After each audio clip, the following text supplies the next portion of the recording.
स्वतंत्रता हर व्यक्ति का अहस्तांतरीय इम्प्रेस्क्रिप्टिबल अधिकार है। इसे हस्तांतरित नहीं किया जा सकता है। भगत सिंह, जिनके विचार आज भी युवा पीढ़ी के लिए प्रेरणा का एक पुंज है, सचमुच एक चिंगारी के समान थे और जिन्होंने जवाहरलाल नेहरू के शब्दों में अत्यंत अल्प अवधि में एक ज्वाला की तरह फैलकर देश में व्याप्त अंधकार को प्रकाशमान कर दिया। 1927 में जब उनके विवाह की बात चली तो वह घर से भाग गए और कानपुर चले आए। एक पत्र में उन्होंने अपने पिता को लिखा, मैंने स्वयं को इस देश की स्वतंत्रता के लिए उत्सर्ग कर दिया है, इसलिए मेरे लिए अब कोई भी ऐसा सांसारिक सुख नहीं है जो मुझे आकर्षित कर सके। औपनिवेशिक भारत में इंटेलिजेंस ब्यूरो के तत्कालीन डायरेक्टर सर होरास विलियमसन ने भगत सिंह की फांसी के 4 वर्ष बाद लिखा, भगत सिंह के फोटोग्राफ हर गांव, हर नगर में लोग बड़े उत्साह से खरीदते थे। एक समय तो ऐसा लगने लगा कि लोकप्रियता में उन्होंने गांधी को काफी पीछे छोड़ दिया है।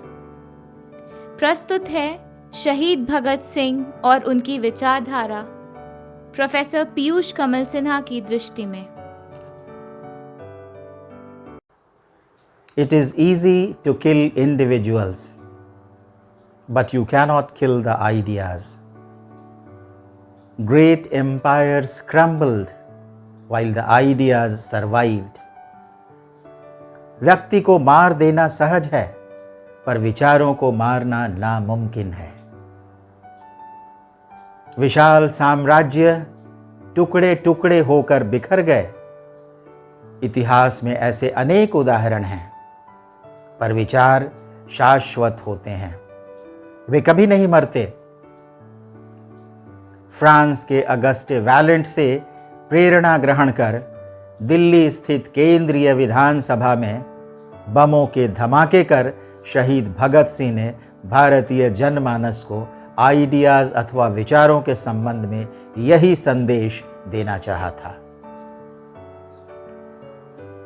आधुनिक भारतीय इतिहास में भगत सिंह से संबंधित जिस घटना का सबसे पहले उल्लेख किया जाता है वह है जॉन सॉन्डर्स की हत्या। दिसंबर 1928 में भगत सिंह ने शिवराम राजगुरु के साथ मिलकर लाहौर में सॉन्डर्स की हत्या की थी। सॉन्डर्स एक अंग्रेज पुलिस पदाधिकारी था जो उस समय लाहौर में प्रोबेशन पर था, पर भगत सिंह का टारगेट जॉन सॉन्डर्स नहीं था। भगत सिंह जेम्स स्कॉट को मारना चाहते थे। उन्होंने जॉन सॉन्डर्स को भ्रमवश जेम्स स्कॉट समझ लिया और सॉन्डर्स पर गोली चला दी। जेम्स स्कॉट लाहौर का पुलिस सुपरिंटेंडेंट था, जिसने 30 अक्टूबर 1928 को लाला लाजपत राय के नेतृत्व में साइमन विरोधी आंदोलनकारियों पर लाठी चार्ज का आदेश दिया था। कहते हैं कि इस लाठी चार्ज में लाजपत राय को गंभीर चोट लगी और जिसकी वजह से 2 हफ्ते बाद उनकी मृत्यु हो गई। जवाहरलाल नेहरू ने इस घटना पर अपनी प्रतिक्रिया में कहा, एक अंग्रेज अधिकारी की हत्या द्वारा भगत सिंह ने लाजपत राय की मृत्यु का प्रतिशोध लिया और राष्ट्र के सम्मान को प्रतिष्ठित करने का प्रयास किया। अप्रैल 1929 में भगत सिंह द्वारा बटुकेश्वर दत्त के साथ सेंट्रल लेजिस्लेटिव असेंबली में बमों का फेंका जाना भगत सिंह से संबंधित दूसरी उल्लेखनीय घटना है। अगस्टे वैलेंट, जिससे प्रभावित होकर भगत सिंह ने यह कार्य किया, एक फ्रेंच अराजकतावादी था। वैलेंट 9 दिसंबर 1893 को फ्रांसीसी चैम्बर ऑफ डेप्यूटीज में अपने बम धमाके के लिए जाना जाता है। पेरिस में अपने मुकदमे के दौरान वैलेंट ने कहा था कि उसका उद्देश्य डेप्यूटीज तक अपनी बात को पहुंचाना था। वैलेंट को शिकायत थी कि फ्रांस की सरकार ने रावाचोल नामक एक अराजकतावादी नेता को मृत्यु दंड की सजा प्रदान की थी। वैलेंट ने स्पष्ट रूप से कहा कि उसका उद्देश्य किसी के जीवन को क्षति पहुंचाना नहीं था, इसीलिए उसने एक हार्मलेस डिवाइस का प्रयोग किया था। वह बस इतना चाहता था कि उसकी बात सुनी जाए। 8 अप्रैल 1929 सेंट्रल लेजिस्लेटिव असेंबली में वायसरॉय लॉर्ड इरविन द्वारा 2 बिल रखे गए थे, पब्लिक सेफ्टी बिल और ट्रेड डिस्प्यूट बिल।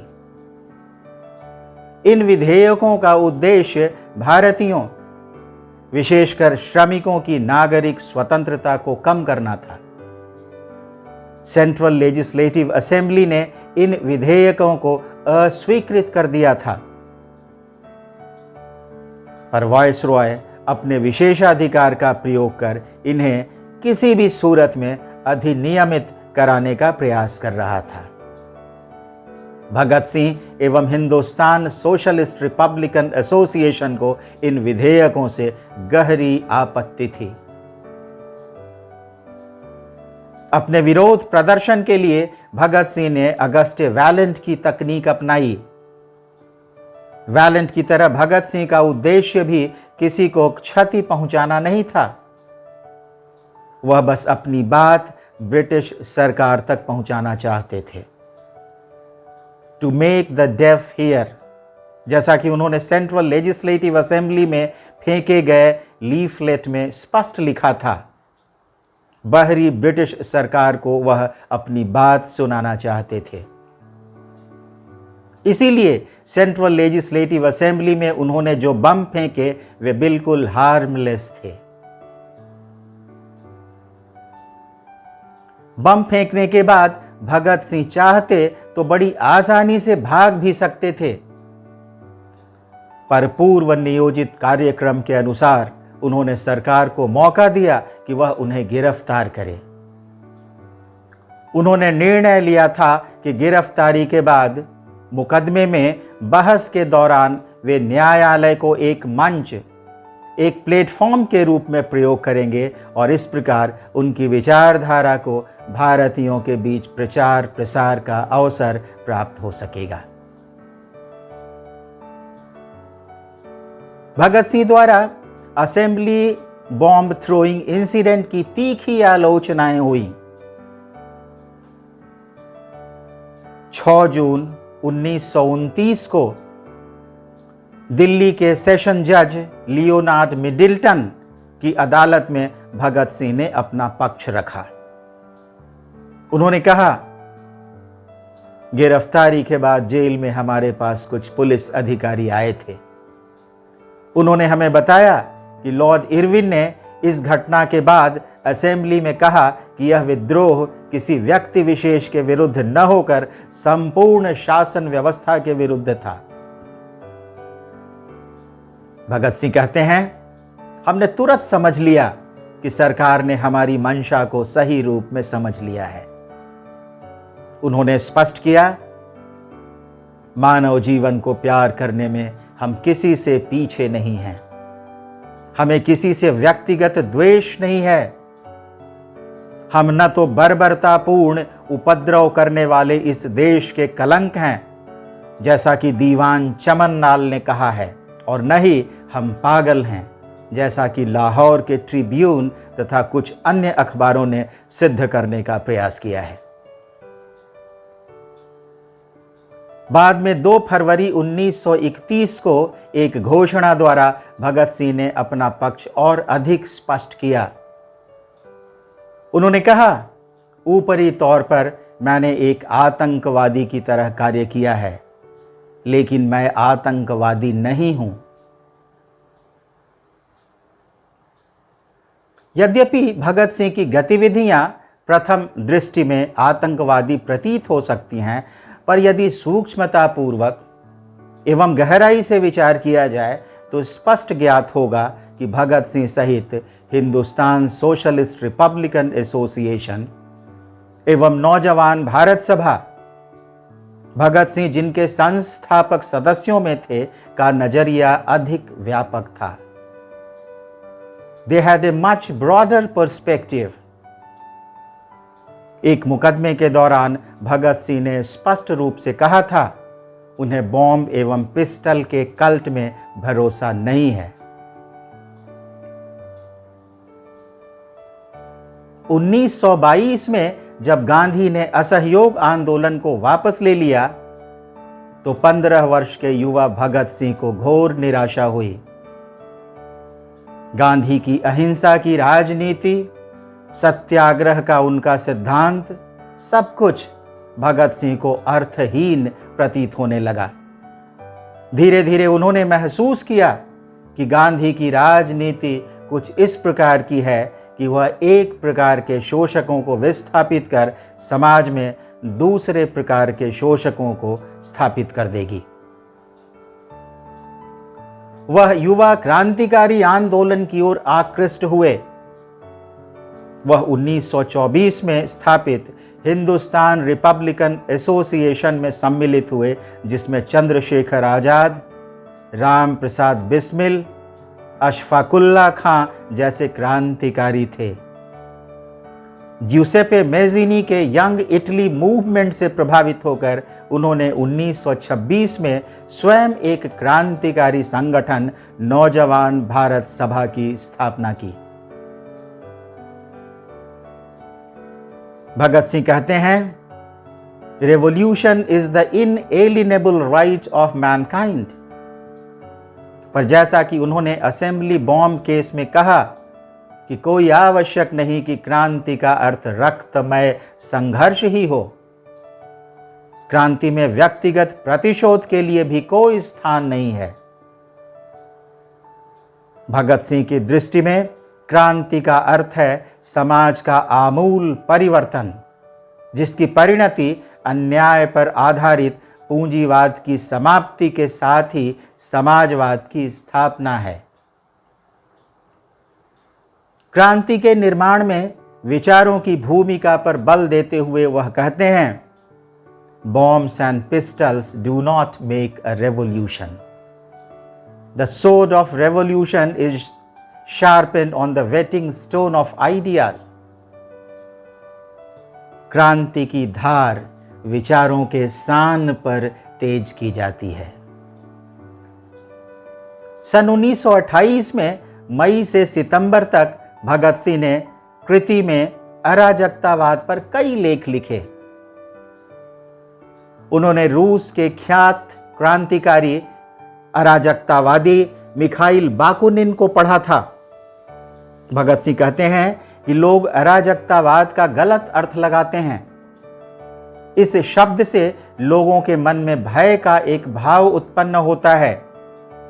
वह लिखते हैं कि भारत में क्रांतिकारियों के लिए अराजकतावादी शब्द का इस रूप में प्रयोग किया जाता है जिससे लोगों के बीच उन्हें अनपॉपुलर सिद्ध किया जा सके। अराजकतावाद का अर्थ स्पष्ट करते हुए भगत सिंह लिखते हैं कि अराजकतावाद एक राजनीतिक दर्शन है जो स्वैच्छिक संस्थानों पर आधारित स्वाभिशासित समाजों की वकालत करता है।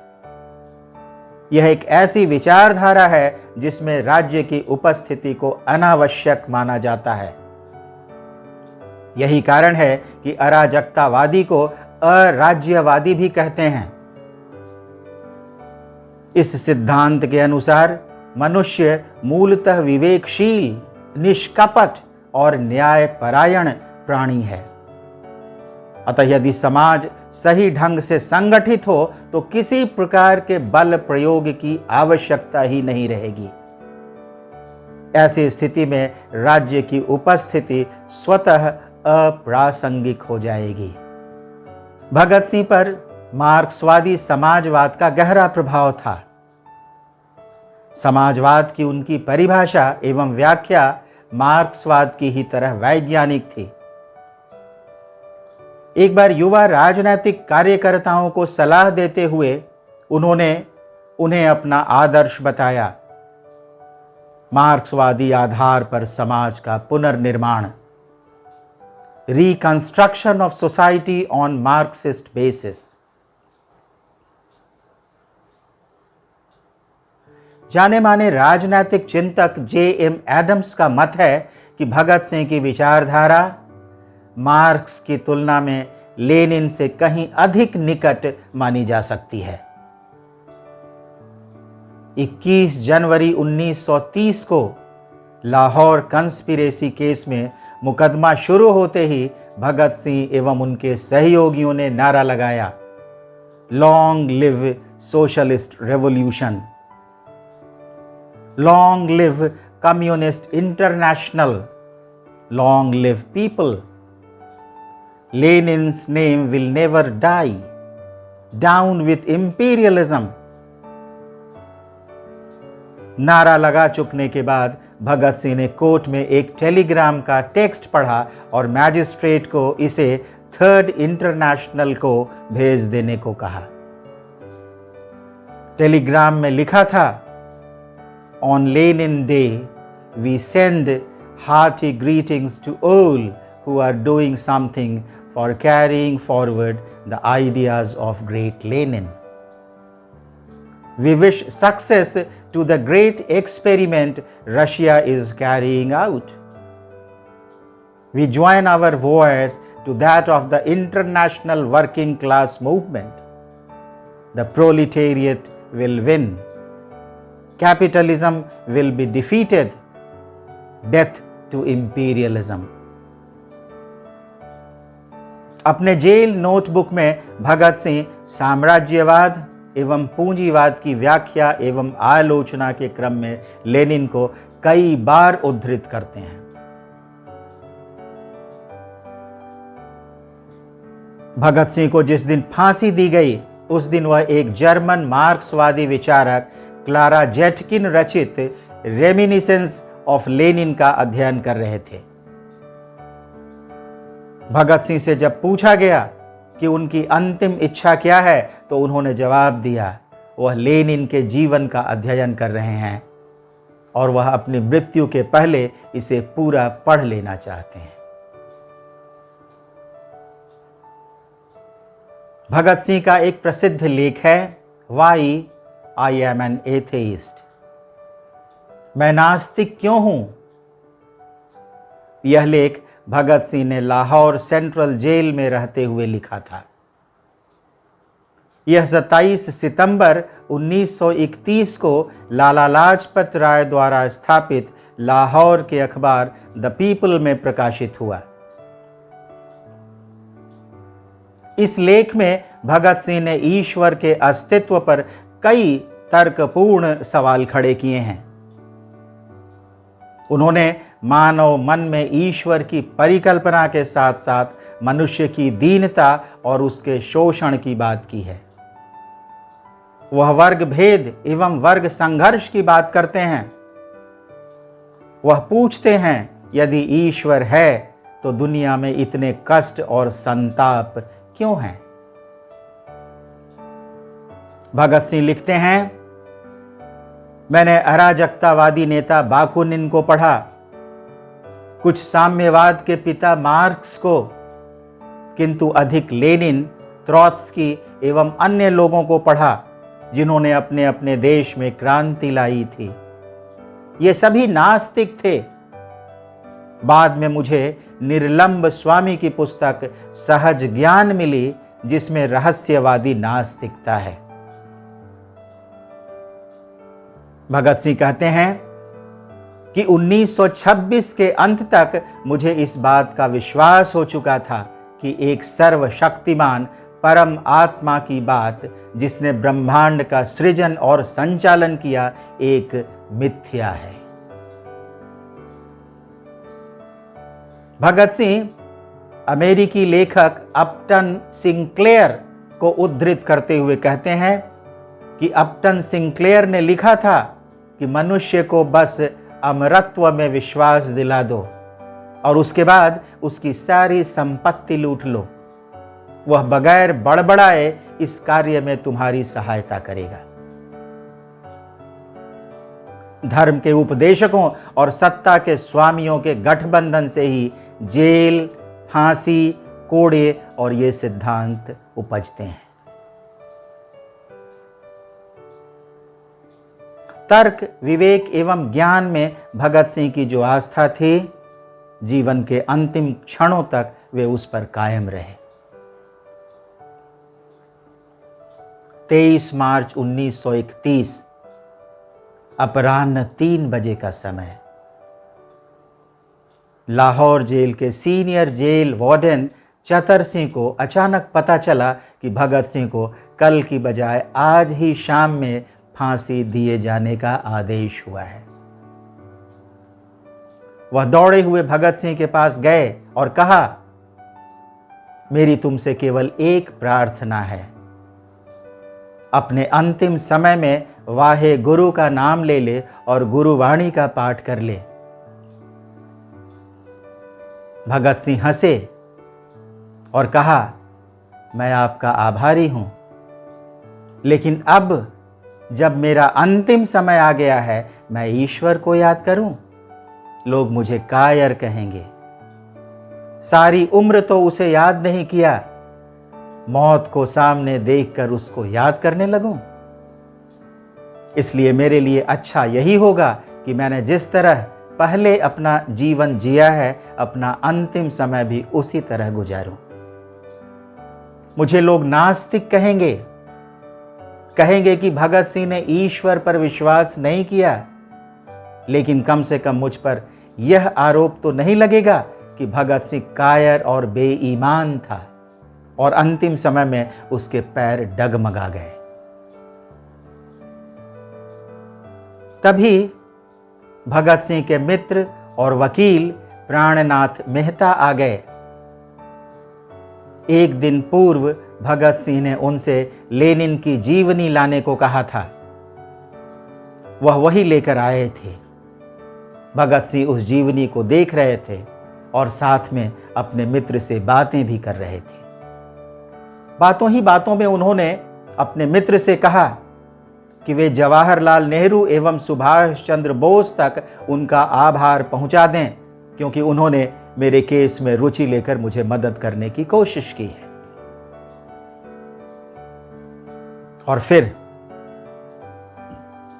थोड़ी ही देर बाद 23 वर्ष का यह युवा हंसते हंसते तमाम भारतवासियों को रोता बिलखता छोड़कर देश के लिए शहीद हो गया। भगत सिंह ने स्वयं कहा था, वह तो चले जाएंगे, लेकिन उनके क्रांतिकारी विचारों की महक, उनकी खुशबू इस देश के वायुमंडल में युगों युगों तक महसूस की जाती रहेगी। आज भी हिंदुस्तान की वादियां, हिंदुस्तान की फिजाएं इस महक, इस खुशबू से सराबोर हैं और हम उसे महसूस कर रहे हैं।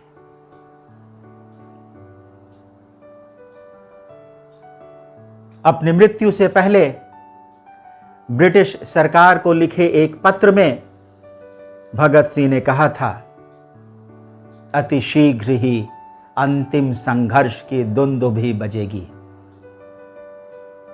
उसका परिणाम निर्णायक होगा। साम्राज्यवाद और पूंजीवाद अपनी अंतिम घड़ियां गिन रहे हैं। हमने इसके विरुद्ध युद्ध में भाग लिया और उसके लिए हमें गर्व है। Thank you very much.